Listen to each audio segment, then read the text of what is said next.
Think of a painting or a picture you've seen of Jesus' disciples. How old would you say they look? Comment your answer.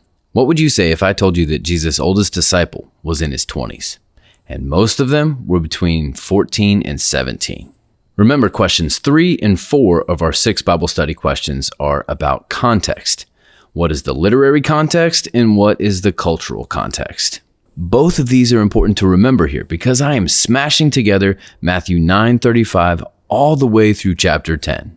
You don't have to read these all together, but I just think they make sense together. I may be breaking your brain a little bit for those of you who like to read chapters together, or for those of you who only like to read the sections under the certain heading. But remember, the Bible was originally written in long scrolls. The chapters and the verses were added later so we could find things easier. Don't let those people dictate how you read the Bible. The other part here is the cultural context, which is why I can confidently say that Jesus was not only the model person, but also the best youth pastor ever, as most of his disciples were teenagers. Let's take a look at them in Matthew 10:2-4. Simon called Peter, his brother Andrew, James and John, the sons of Zebedee, Philip, Bartholomew, I call him Bart, Thomas, Matthew, the tax collector. Matthew takes another self-deprecating stab there. Thaddeus, Simon the Zealot, not to be confused with Peter, and Judas Iscariot, who would later betray him. Spoiler alert. Now, how can I prove to you that all these guys were teenagers except for Peter? In the first century Jewish culture, in your teenage years as a man, that's when you would have learned a trade or been mentored by someone. When we see the first 4 called back in Matthew 4, James and John are with their dad.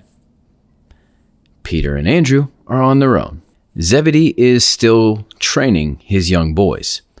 Peter is at the point where he can take care of the training of Andrew on his own. The rest of the guys can be assumed that they were of the training age because they were following Jesus. If they were older, they would have already had their own trade that they were involved in. Matthew's the only wild card, but many times the Romans would pick younger children to help indoctrinate them into the Roman culture of becoming a tax collector. So back to Matthew 9:35, it says that Jesus went from town to town, healing and preaching, and it makes a point to recognize that he had compassion on the people because they were lost. So in verses 37 and 38, he says that the harvest is great, but the workers are few. So pray to the Lord who is in charge of the harvest. Ask him to send more workers into the fields. Remember that this was a largely agricultural community, so they may have gotten this a little bit better than our modernized Western culture. But this is also a little wink, wink, nudge, nudge to his disciples, because he's going to spend the rest of Matthew 10, verses 5-35, giving them some instructions on what to pack, what not to pack, and how to conduct themselves and how not to conduct themselves as he sends them out to do their own missions work. Read through those verses, and I want you to write out an itemized list of the things that you're supposed to take, not take, do, not do, and I want you to imagine if you think you would be able to do that in a first century Israel under Roman rule. Share this if you found this interesting and want someone else to see it. Subscribe to keep up with all the shorts and full episodes.